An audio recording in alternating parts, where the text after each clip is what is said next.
الحمد لله حق حمده والصلاة والسلام على من لا نبي من بعده سيدنا ومولانا محمد المصطفى صلى الله تعالى عليه وسلم وعلى آله وصحبه وأزواجه وعترته أما بعد فأعوذ بالله من الشيطان الرجيم بسم الله الرحمن الرحيم والشمس تجري لمستقر لها صدق الله العلي العظيم وبلغنا رسوله النبي الأمين الأمي الكريم ونحن على ذلك لمن الشاهدين والشاكرين والحمد لله رب العالمين. بارگاہ رسالت والے رسالت میں جھوم کی ہدیہ درود پیش کرنے اور پڑھیں اللہم صلی علی سیدنا و مولانا محمد وعلی آل سیدنا و مولانا محمد کما تحب و ترضى بأن تصلی علیہ صلاة و سلام علیک یا رسول اللہ صلی اللہ علیہ وسلم.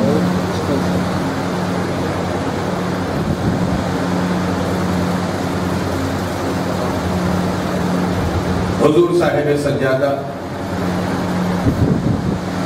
آستان عالیہ چشتیہ سلیمانیہ حضور سرکار نجم سرکار محب گرامی برادر طریقت صوفی باصفہ نصیر ملت حضرت خواجہ غلام نصیر صاحب قبلہ نجمی سلیمانی حافظہ اللہ و دیگر علماء کرام شعراء اسلام اور آج سرکار نجم سرکار کے بیعقدے میں آئے ہوئی میرے سامنے بیٹھی سنی ہوا. السلام علیکم ورحمۃ اللہ تعالی وبرکاتہ.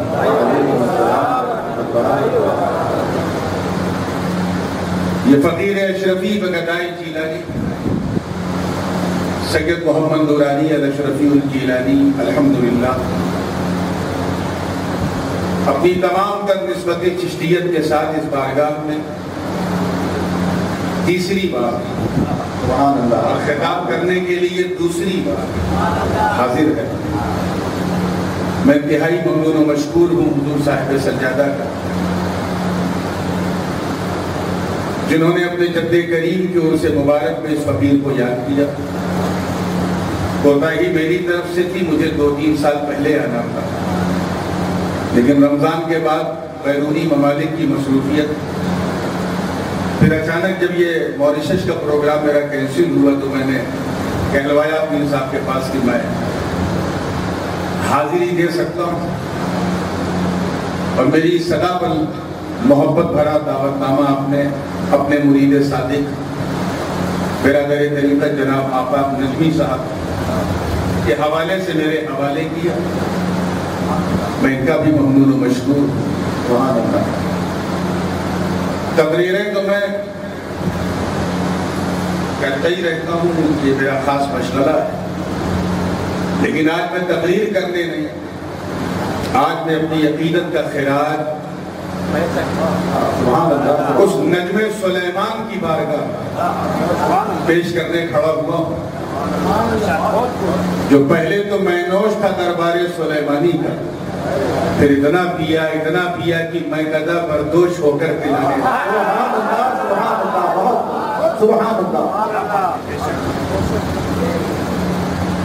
کل ہی جو ہے آفاق میاں نے کہا کہ لوگ خواہش رکھتے ہیں کہ آپ ایک منقبتی کلام نسبتی کلام سرکار نجم کی بارگاہ میں پیش کریں, لیکن گھر میں کچھ مہمانوں کی آج اتنی آمد ہو گئی کہ میں گھر میں کچھ کہہ نہیں پایا. اور حقیقت یہ ہے کہ کہنا تبھی ہوتا ہے جب کہلوانا والا پھر فلائٹ میں بڑی مشکل سے 2 شعر ہوئے, بالکل بازو ہی میں ایک انتہائی باتونی آدمی بیٹھا تھا, لکھنے کی مہلت نہیں مل رہی تھی. پھر جیسے ہی کار بڑھی اور شیخاوٹی کے حدود کے نزدیک پہنچنے لگی, سرکار کی توجہ ہوئی اور پورا کلام تیار. سبحان اللہ, سبحان اللہ, سبحان اللہ. اپنا موڈ، کچھ آپ کا موڈ، کچھ سب کا موڈ بنانے کے لیے، اس یقین کے ساتھ کہ یہ کوئی روایتی جلسہ نہیں ہے بلکہ یہ وہ بزم ہے جہاں صاحب عرس حضور سرکار خواجہ خواجہ کے نور نظر لگتے جگر حضرت سلیمان کہ مشرب و علم کی چلتی پھرتی پاور مشین، ان کے حقیقی جانشین حضور سرکار سیدنا خواجہ نجم الدین سلیمانی چشتی قادری نقشبندی سہروردی کی بارگاہ میں ہم حاضر ہیں۔ بلا اتفاق ہم چشتیوں کی جان بھی ہیں، ہماری پہچان بھی۔ ان کو اس بزم میں حاضر و ناظر مانتے ہوئے انہی کو سنا رہا، انہی کی بارگاہ۔ اس سے پہلے کہ میں سناؤں گنگناؤں،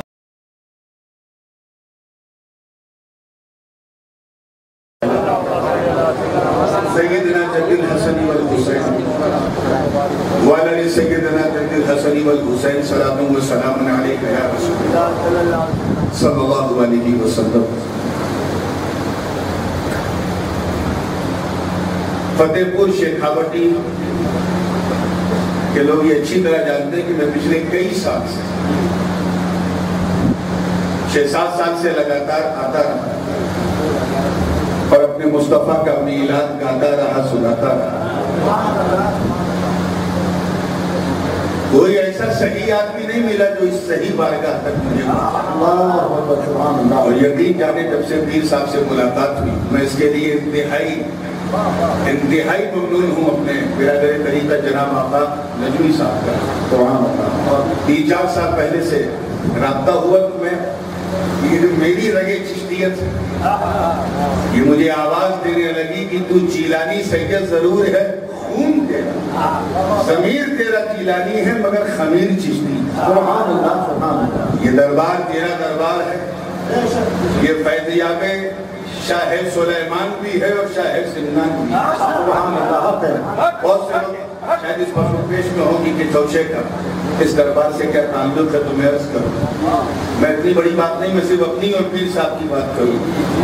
یہ بھی چشتی ہے، میں بھی چشتی ہوں، یہ بھی قطبی ہے، میں بھی قطبی ہوں، یہ بھی فریدی ہے، میں بھی فریدی ہوں، اور خاص بات یہ ہے کہ یہ بھی نظامی ہے، میں بھی نظامی ہم ایک ہیں پھر ہم سراجی ہو جاتے ہیں، یہ نصیری ہو جاتے ہیں، اور یہ نصیر کی کیمسٹری اس شجرے میں بڑی مضبوط ہے، جو نصیر الدین چراغ دہلی سے لے کر نصیر الدین نجمی سے لے کے غلام نصیر تک چلی۔ آپ جیسا سنو گے میں نے کہا میں تقریر کرنے نہیں کھڑا ہوں، آج میں اپنا سبق سنانے ایک جگہ لگی میرے اور پیر صاحب کا، اور ایک خاص بات یہ ہے کہ ہم دونوں ایک ہی سن میں پیدا ہوئے، سن 1976 میں آپ کی بھی ولادت ہے، میری بھی ولادت، ایک ہی سن۔ یہ بہت بڑے ہیں، ان کا منصب بڑا ہے، صاحب سجادہ ہیں، گدی نشین ہیں، ہر چیز میں بڑے ہیں۔ میرے اور ان میں بس اتنا فرق ہے کہ میں ان سے 10 مہینہ پہلے پیدا ہوں، باقی ہر چیز میں یہ بڑے ہیں۔ اب آئیے اسی ماحول میں بیٹھے ایک مرتبہ پھر جی لگا کے درود پاک پڑھیں تاکہ یہ صلی اللہ علیہ وسلم یمی والی ہی صلی اللہ علیہ وسلم صلاۃ و سلام علیک یا رسول اللہ صلی اللہ علیہ وسلم۔ کیونکہ دامن وقت میں گنجائش کم ہے اور میری نظر گھڑی پر بھی ہے اور اس سہانی گھڑی پر، اور میں جانتا ہوں کہ سرکار اگر بلوانے بھی آ جائیں گے تو فلائٹ لیٹ ہو جائے گی۔ سورہ یاسین شریف کی ایک آیت کریمہ ایک خوبصورت جز جس کی تلاوت کا میں نے شرف حاصل کیا۔ رب ذوالجلال کا ارشاد ہے، اور سورج اپنے مستقر پر طے مستقر پر طے۔ میں جانتا ہوں کہ یہ مستقر کا لفظ کئیوں کے اوپر سے چلا گیا، اس لیے میں اور کلیئر کر دوں۔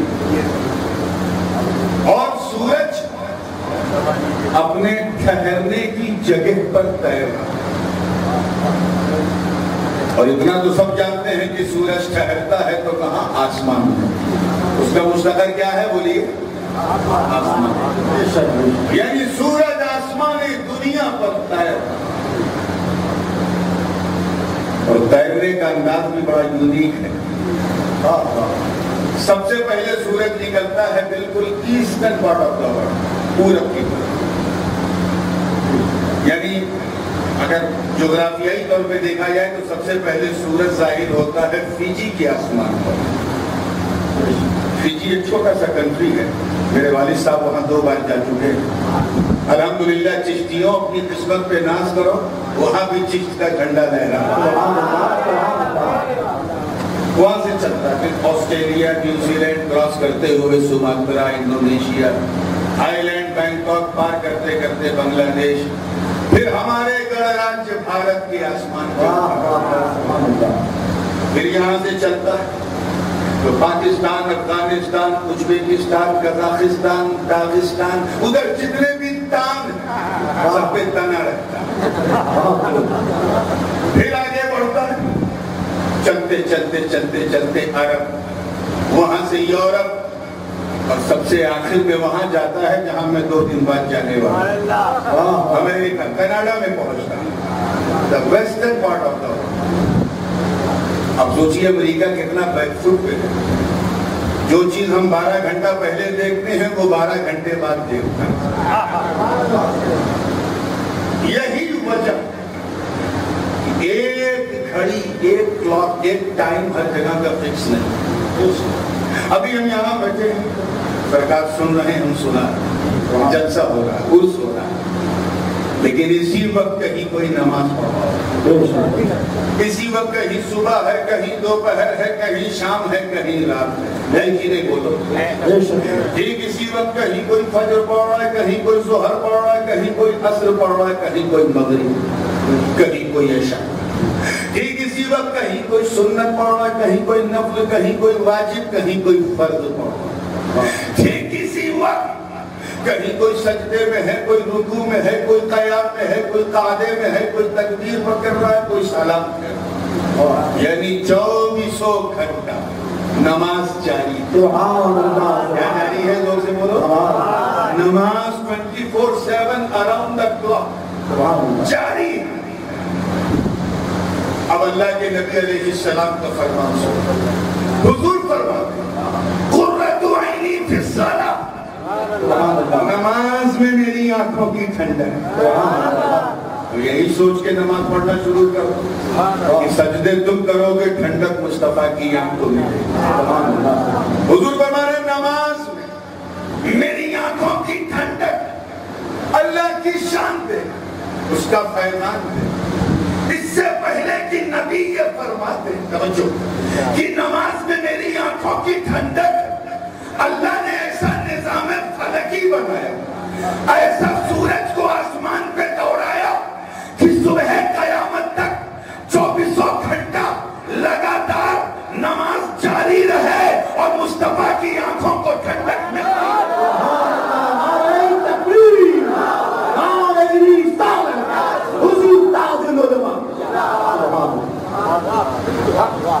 اس کا تحفہ لے کے جانا، یہی سوچ کے نماز شروع کرنا.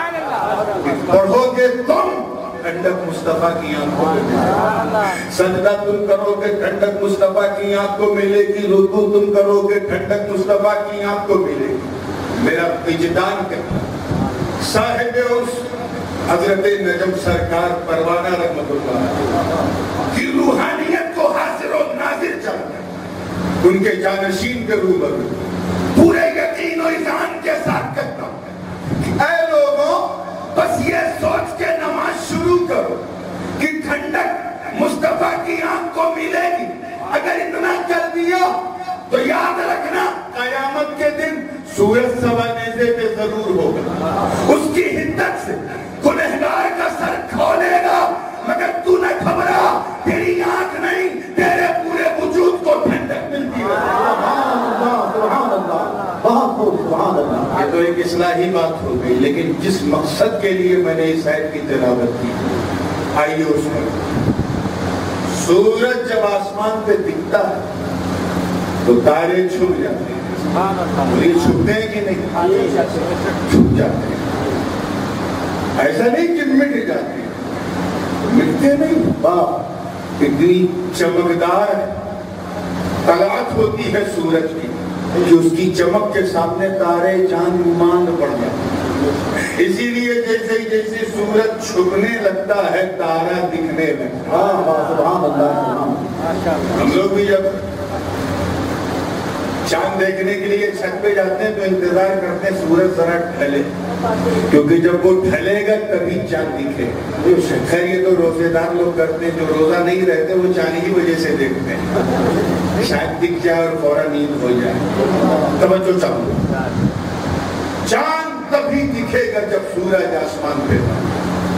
لیکن سورج کا آسمان پہ رہنا اس کا یہ مطلب نہیں کہ چاند ختم ہو جاتا ہے یا مٹ جاتا ہے, نہیں, بلکہ چھپ جاتا ہے.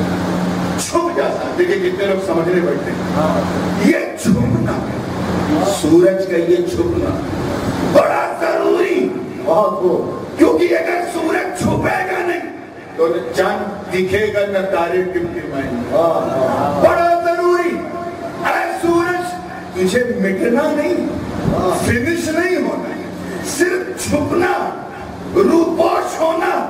بس تو روپوش ہو جا تاکہ ستارے ٹمٹمانے لگے, چاند چمکنے لگے. بابا فرزدق کا شعر سنا, کہتا یا رسول اللہ کأنک شمس والملوک کواکب اذا طلعت لم یبد منہن کوکب. اے مصطفیٰ آپ شمس نبوت, جب تک آپ کی چمک ظاہر رہے گی آپ کے ابو بکر کی صداقت چھپی رہے گی, عمر کی عدالت چھپی رہے گی, عثمان کی سخاوت چھپی رہے گی, علی کی کرامت چھپی رہے گی. اس لیے مصطفیٰ مٹنا نہیں, صرف گنبد خضرا کی آغوش میں چھپنا.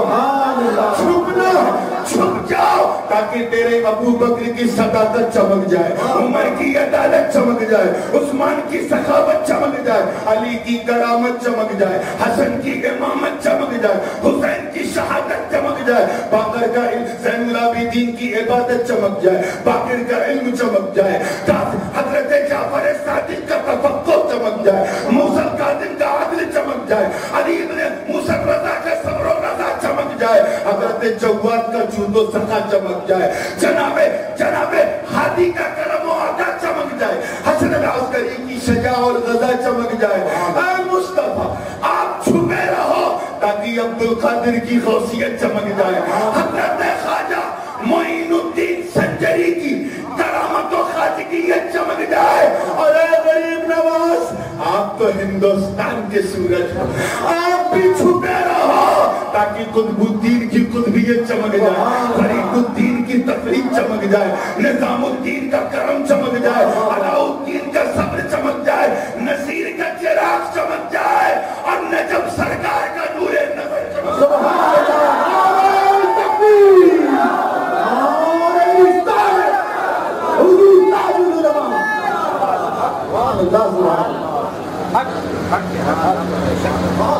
اور چمکانے کی ذمہ داری بھی میرے رب نے, محبوب کے ہاتھ میں. اے مصطفیٰ ہم نے آپ کو چمکایا ہے, آپ سب کو چمکاؤ, آپ سب کو چمکاؤ. آپ نے جس کو چمکا دیا سمجھ جاؤ اس کو میں نے چمکایا. کسان لوگ اچھی طرح جانتے ہیں, حالانکہ میں جانتا ہوں یہاں کسانی کم ہے, کسان پردھان پردیش سے ہم لوگ بلانگ کرتے ہیں, یو پی سے, لیکن جو بھی کسان ہیں جنہوں نے کرشی وگیان پڑھا جانتے ہیں کہ ایک اچھی بیج کے لیے اس کے انوکول زمین ہونا بہت ضروری ہے.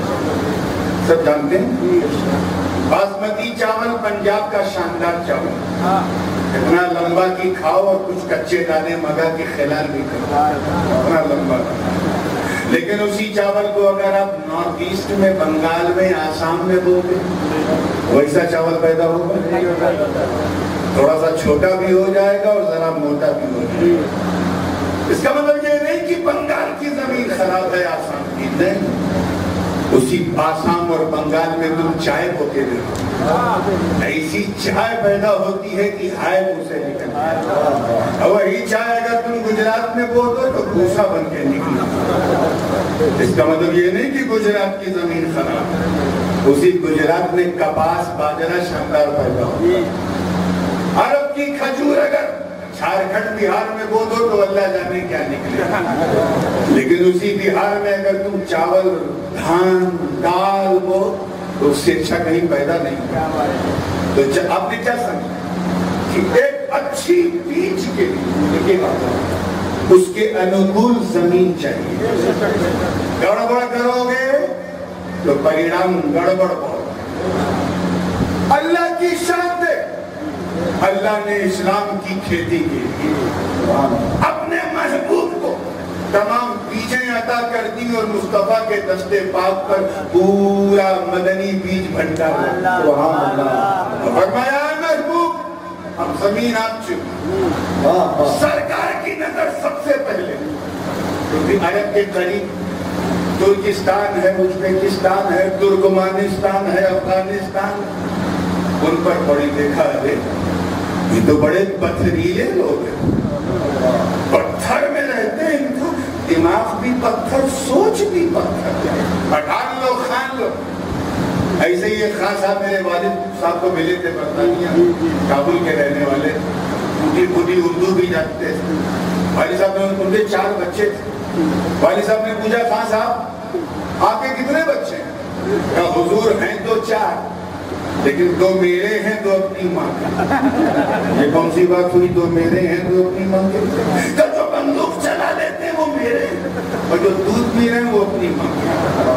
ایسے سخت مزاج لوگ، اور میوزک سے، مزامیر سے، سنگیت سے ایسی وحشت کہ دروازے کی کنڈی پہ کپڑا باندھ کے رکھتے، یہ اگر کوئی کھٹکھٹائے تو ٹن ٹن نہیں ڈھن ڈھن کیا ہوا۔ اس نیچر کے لیے سخت مزاج، پتھر میں رہتے رہتے سوچ بچار خیال سب پتھریلا، بڑا ضروری تھا کہ ایسی پتھریلی سوچ والوں کے لیے ایک سخت بیج کو چنا جائے جو ان کے سینے سے پتھریلی خیال کو ہٹا کر، کینہ ہٹا کر مدینہ نقش بند کر۔ چنانچہ اس زمین اسلامی بیج کو بونے کے لیے مصطفیٰ نے مدنی بیج بھنڈار سے جس بیج کو چنا وہ نقش بندی بیج ہے۔ بھی زور سے بولو، نقش بندی بیج۔ پھر حضور کی نظر پڑی عراق پر، اردن پہ، شام پر، سیریا۔ دیکھا ہے یہ لوگ تو بڑے چابک دست، بڑے نفاق والے، یہ عراق والے نہیں نفاق والے، یہ میرے ہی بچوں کو بلاتے ہیں، خط لکھ کر بلاتے ہیں، پھر دھوکے سے قتل بھی کر دیتے ہیں۔ یہ تو میرا ہی کلمہ پڑھ کے میرے نہ بن پائے، ان کا کلمہ منہ ہی میں رہتا ہے، حلق سے اترتے ہی نہیں۔ اتنا کینہ، تو بڑے مکار لوگ، بڑا ضروری کہ ایسے ماحول کے لیے مدنی بیج بھنڈار کے سب سے پربھاوشالی بیج کو چنا جائے جو اس ماحول کو چمکا دے۔ قربان جاؤ مصطفیٰ کے انتخاب پر۔ میرے نبی کی نظر جب عراق پر پڑی تو کوئی اور بیج نہیں، اس زمین پر میرے مصطفیٰ نے قادری بیج بویا۔ پھر جب میرے آقا کی نظر اکھنڈ بھارت پہ، وہ بھارت جس میں لنکا بھی ہے، برما بھی ہے، جس میں کابل کشمیر سے کنیا کماری تک اور بنگال کی کھاڑی سے لے کے کابل کی پہاڑی ہے۔ ایک بات کہوں، میرا وجدان کہتا کہ حضور کی نظر رحمت جب اس ملک پہ پڑی ہوگی سرکار مسکرائے ضرور۔ یہ تو اپنوں کی زمین، یہاں تو آدر بھی ہے، نرادر بھی ہے، سمان بھی ہے۔ ہر بڑا اپنے چھوٹے پہ شفقت کرتا ہے، ہر چھوٹا اپنے بڑے کا احترام کرتا ہے، آدر سمان کرتا ہے۔ یہاں ہر چیز میں ریت رواج، ریت میں میت، میت میں پریت، پریت ہے اور گیت میں سنگیت ہے. سنگیت کے بغیر یہاں کوئی ریت ہی نہیں. حال یہ ہے کہ بچہ پیدا ہو تو سنگیت, جوان ہوا عرضی اتار رہے ہیں تو سنگیت, شادی ہو گئی تو سنگیت, بچے ہوئے منڈن کرایا تو سنگیت, پوجا کرنے گیا تو پوجا بعد میں پہلے سنگیت. اشارہ کرو سمجھ, پہلے سنگیت. حد تو یہ ہے کہ اگر مر جائے ٹٹی کے آگے سنگیت, ایسے سنگیت میں ماحول, میں بڑی ذمہ داری سے, ایسے سنگیت میں ماحول جہاں سنگیت کے بغیر نہ کوئی ریت ہو, نہ امید نہ پریت. بڑا ضروری ہے کہ ایک ایسا بیج یہاں بویا جائے جو سنگیت سے شرک اور کفر کی آرائش کو نکال کر توحید کا رنگ بھر دے. چشتیوں اپنی قسمت پہ ناز کرو, اس زمین کے لیے میرے مصطفیٰ نے کوئی اور بیج نہیں, چشتی بیج. سبحان اللہ, نعرہ تکبیر, نعرہ رسالت, حضور تعظیم جوان.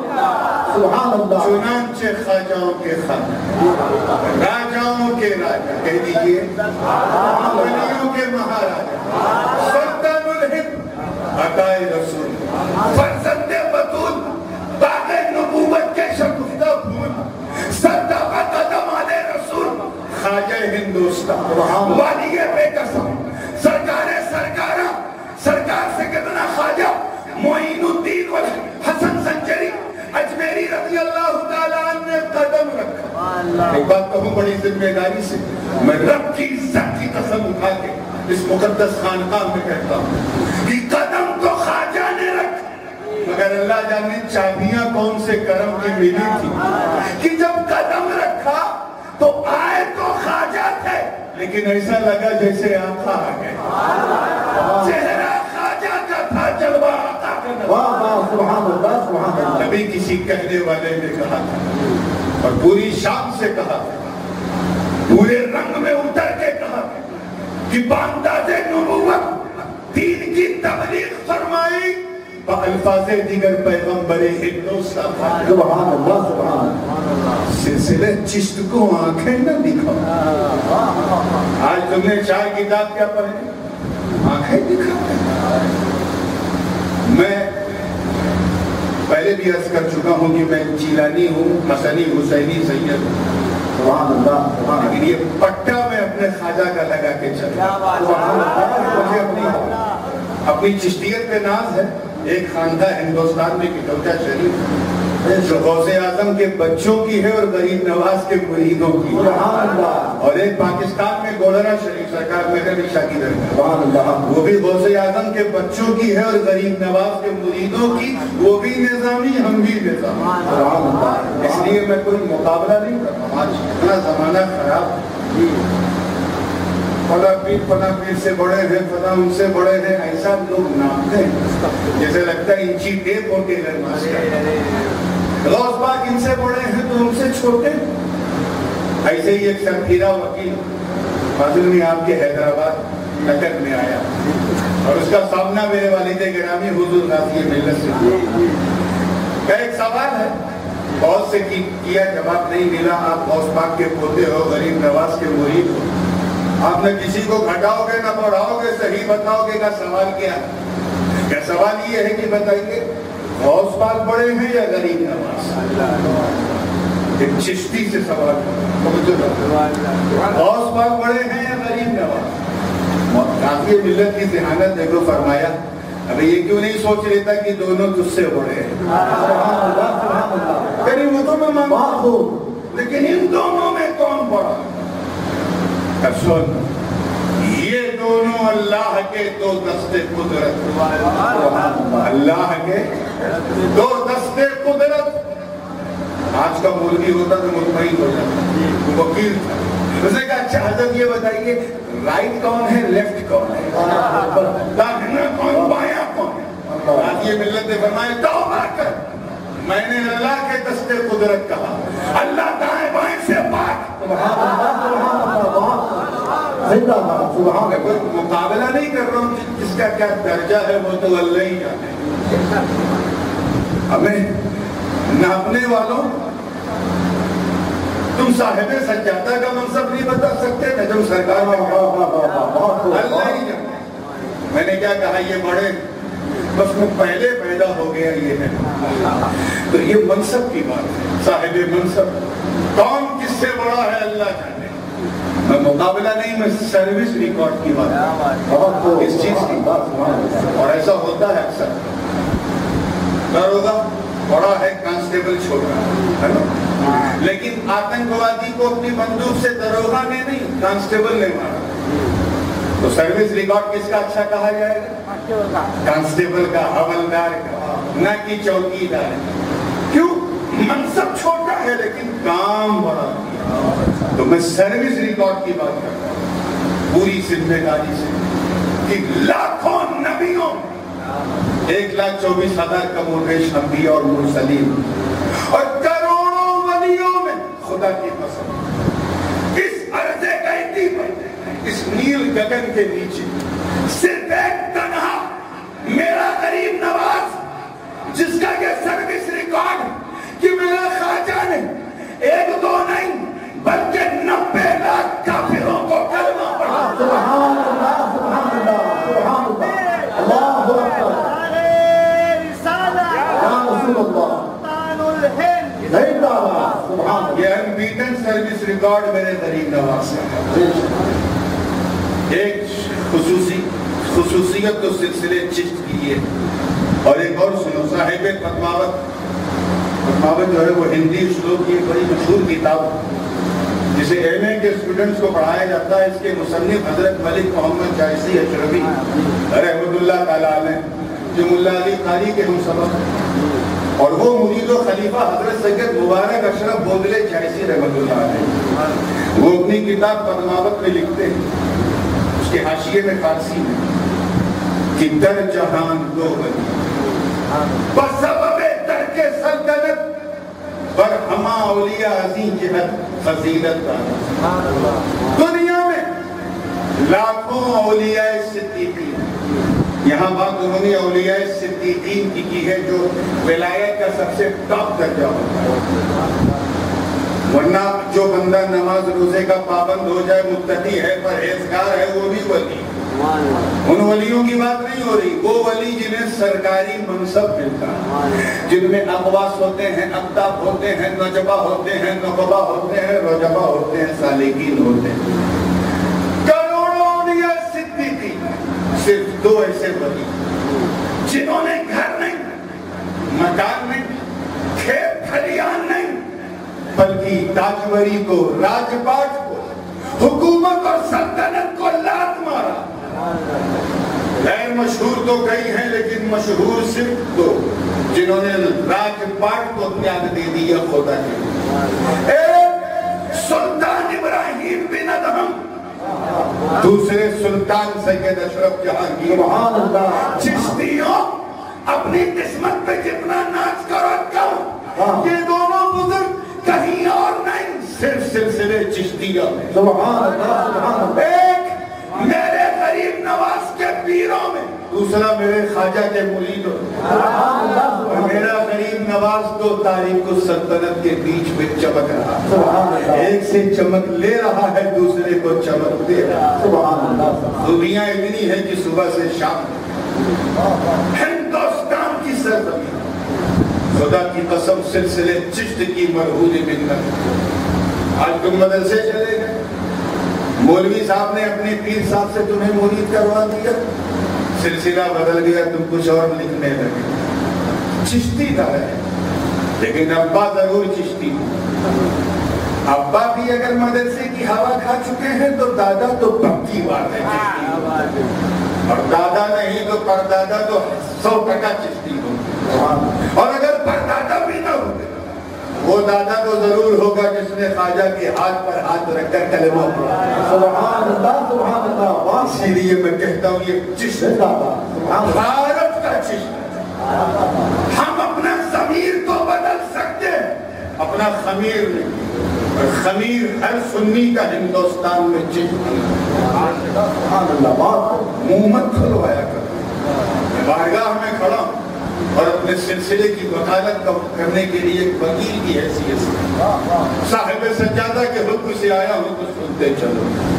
یہ وہ سلسلہ جس نے ہندوستان کو غریب نواز کیا، وہ سلسلہ جس نے ہندوستان کو قطب الافطاب بختیار کاکی دی، وہ سلسلہ جس نے ہندوستان کو فرید الحق والدین مسعود گنج شکر دیا، یہ وہ سلسلہ ہے جس نے ان کے دامن سے دو انمول موتی علی احمد صابر اور نظام محبوب الہی، یہ وہ سلسلہ ہے جنہوں نے نصیر الدین چراغ دہلی اور سراج الدین آئین ہند دیا، یہ وہ سلسلہ جس نے 6 صدی ہجری میں 8ویں صدی ہجری میں ہمیں مخدوم سلطان سید اشرف جہانگیر دیا، ارے یہ وہ سلسلہ جس نے اگر کی چھوچھے میں ہمیں اشرف سمنان دیا تو اس بار جاؤ توسا میں ہمیں پیر پٹھان سبحان اللہ سبحان کا فیضان لیتے ہوئے نجم سرکار کو دیا، سبحان اللہ۔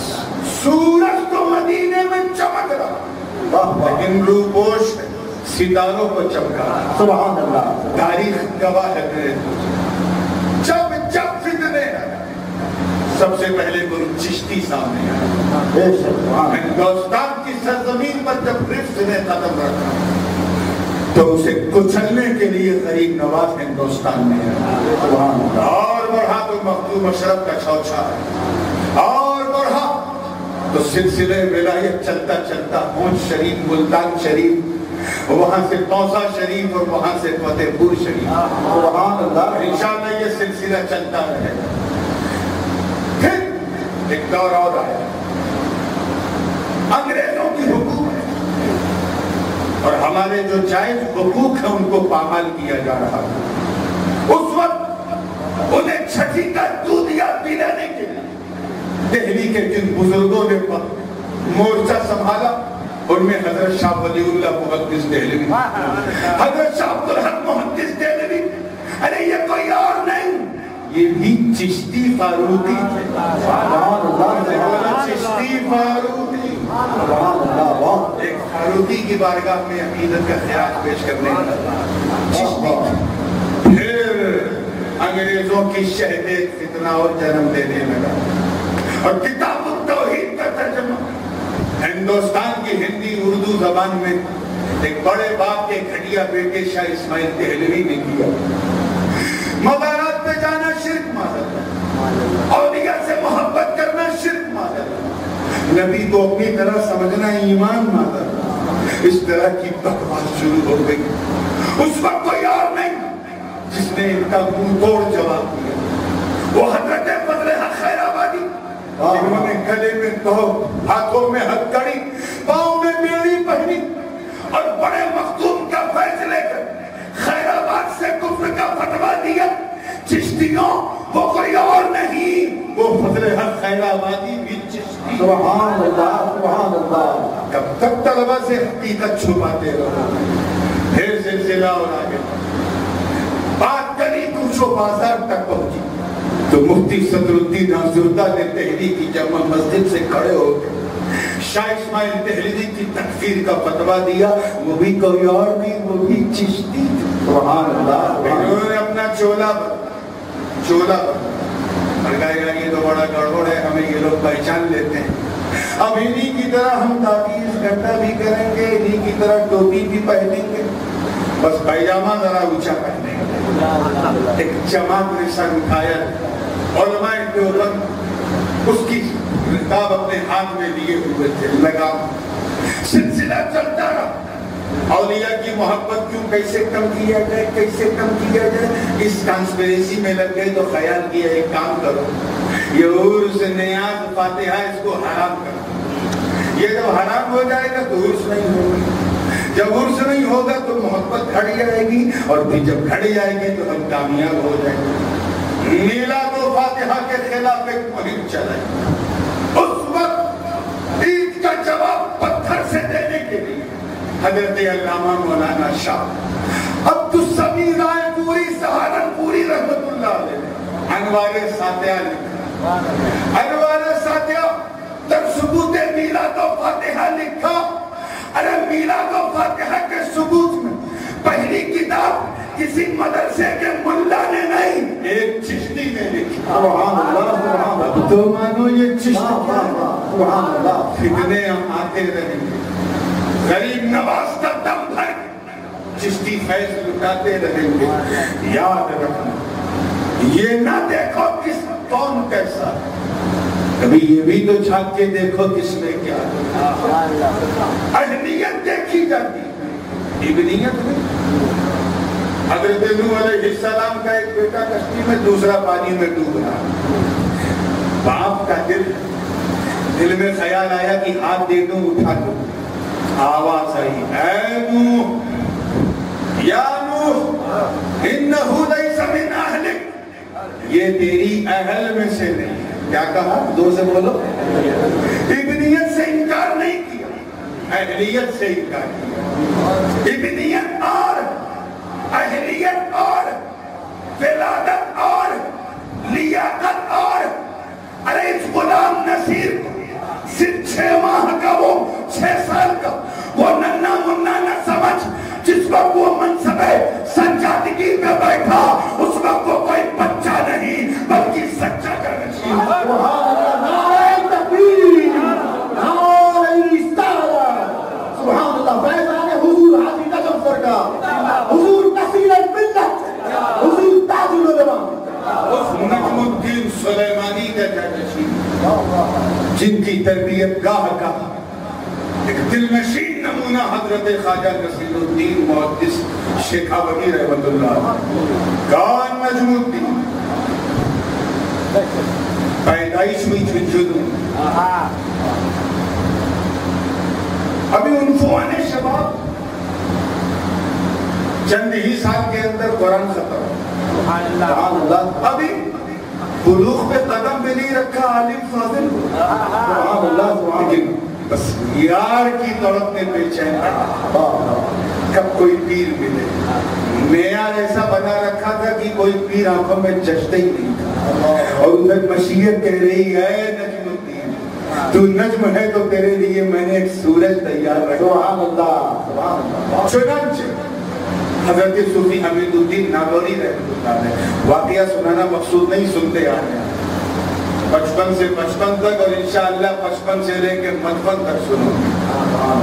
حضرت سیدنا صوفی حمید الدین چشتی ناگوری ثم فاروقی رحمۃ اللہ جو آپ کے جتنے قریب، ان کی بارگاہ سے اشارہ ہوا، پھر کیا ہوا وہ آپ سنتے آئے، مختصر ہی ہے کہ جہاں کا اشارہ ہوا اس مشار الیہ کی طرف حضرت نجم الدین کے بدل پڑھنے والے، دل کی دھڑکنیں تیز، ادھر خانقاہ سلیمانیہ سے آواز آ رہی، بوئے یار کی آئے، سبحان اللہ، مجھے میرے یار کی خوشبو مل رہی، وہ بارگاہ جہاں نہ جانے کتنے منزلیں طے کرنے کے بعد پیر کا ہاتھ ملتا ہے مرید ہونے کے لیے، تخت سلیمانی پر پیر پٹھان سلیمان جلوہ فروز، مرید صادق کی آمد ہوئی، نظر سے نظر مل گئی، بات ہو گئی، ایسا لگا جس یار کے لیے آنکھیں منتظر وہ یار میرے دربار میں حاضر،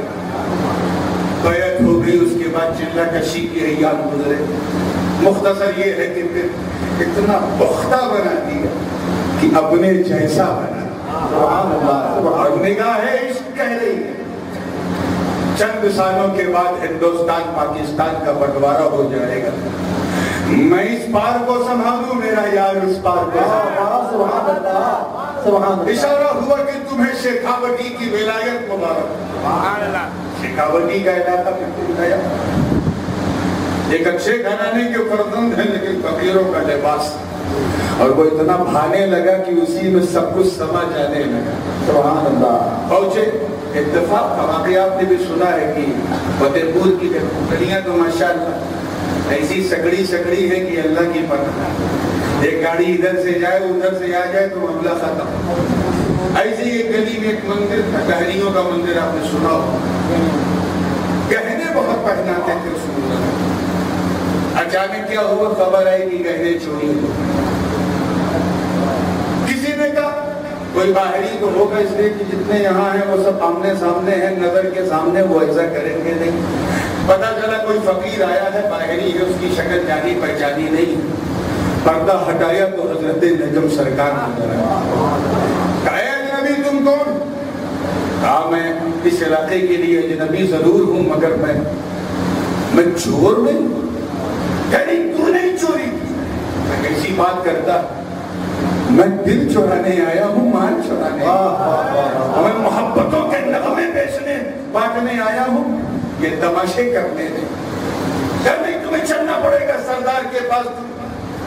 ٹھیک ہے، تو مجھے لے جانا چاہتا. ارے مجھ سے کیوں مانگتا؟ مانگ اسی مورت سے.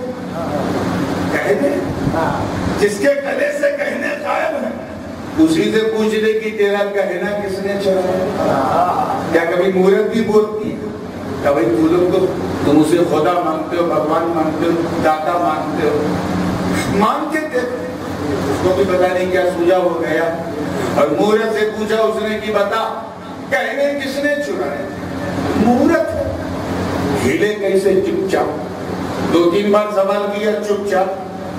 تیسری چوتھی بار جب کوئی جواب نہیں ملا تو وہ شخص حضرت نجم سرکار کے پاس آئے کہ کیا بیوقوف بنایا آپ نے؟ آپ نے کہا مورت سے پوچھو سونا کس نے چرایا. میں نے پوچھا مورت پر چپ، کچھ بولتی نہیں. کہ تو نے سوال غلط کیا. تو نے یہ سوال کیا نا کہ گہنا کس نے چرایا. ارے نادان جا اور اس پتھر کی مورت سے کہہ دے کہ نجم الدین نے کہا پوچھا کہ گہنا کس نے چرایا. ارے پوچھ کے تو جواب مل جائے. سبحان اللہ، سبحان اللہ، اللہ اکبر. یا رسول اللہ، خواجہ حاجی نجم سرکار زندہ باد. سبحان اللہ. تاریخ گواہ. نیل گگن نے بھی اس دل فریب منظر کو دیکھا. جنتی حوریں کی چلمن خلد ہٹا ہٹا رخسار نجم کی بلائیں لے رہی. وہ قاسم جیسے ہی گیا اتنا بولا کہ نجم الدین نے کہا مورت گہنے کس نے چرائے. تاریخ گواہ اس بے جان مورت میں حرکت آئی اور بول دیا کہ مندر کے پجاری نے چرایا. نعرہ تکبیر، نعرہ رسالت، حضور تاج العلماء. مندر کے یہ تو بڑا نیک سوال ہے. ہمیشہ یہاں خدمت گزار کہاں ہو تو ہے، لیکن تم لوگ اس کو تنخواہ ٹھیک نہیں دیتے. اب صرف ولی کی بات پہنچی، ولی کے حوالے سے تو صرف سونے کی چرانے کی خبر نہیں، پوری کہانی مورت سنا ہے. تم لوگ اس کو برابر تنخواہ نہیں دیتے تھے. جوان جوان بیٹیاں تھی، شادی کیسے کرتا اس لیے اس نے چورا لیا. بے جان مورت کی زبان سے جب شرک اور کفر سے آلود ماحول میں یہ چمتکار دیکھا تو چمتکار دیکھ کر نمسکار کرنے والی جماعت سرکار پروانہ کی بارگاہ پروانہ وار آ گئی اور کلمہ اسلام پڑھ کر اشہد ان لا الہ الا اللہ و اشہد ان محمد عبدہ کہہ کر فرما دیا اے نجم الدین. ارے جب ہندوستان کا نجم ایسا تو پھر مدینے کا وہ نجم جسے وہ نجمی دا ہوا ما ضل صاحبکم وما غوى. نعرہ تکبیر، نعرہ رسالت، فیضان حضور حاجی نجم سرکار، حضور تاج العلماء. سبحان اللہ. ان کے جانشین ہیں سرکار خواجہ نصیر الدین چشتی سلیمانی رحمۃ اللہ. چلتا چلتا سلسلہ بڑھتے ہوئے حضرت خواجہ نور الحسن تک پہنچا. ہم سب جانتے ہیں کہ ان کی کوئی اولاد نرینہ نہیں تھی، اولاد مادینہ تھی. ایک اولاد نرینہ ہوئی بھی تو کم سینی میں انتقال ہو گیا. شاید مشیت یہ دکھلانا چاہ رہی کہ حق بحقدار رسول میرے نصیر کا جانشین وہی بنے جو غلام نصیر. سبحان اللہ، سبحان اللہ. کیونکہ جس کا انتقال ہوا وہ بھی غلام نصیر، شان دیکھو یہ بھی غلام نصیر۔ 6 سال کی مدت میں تو ان کے والد گرامی کو سلوٹ کرتا ہوں، ان کی اس قربانی کو سلام کرتا ہوں، ان کے اس جذبہ و ایثار کو میں سلوٹ کرتا ہوں۔ مخالفت کے تانے بند کرو، کاروبار نہ دیکھو، نجم سرکار کو دیکھو، ان کا نورانی دربار کو دیکھو، ارے ان کا چہرہ نہیں، ان میں چھپا نجمی جلوہ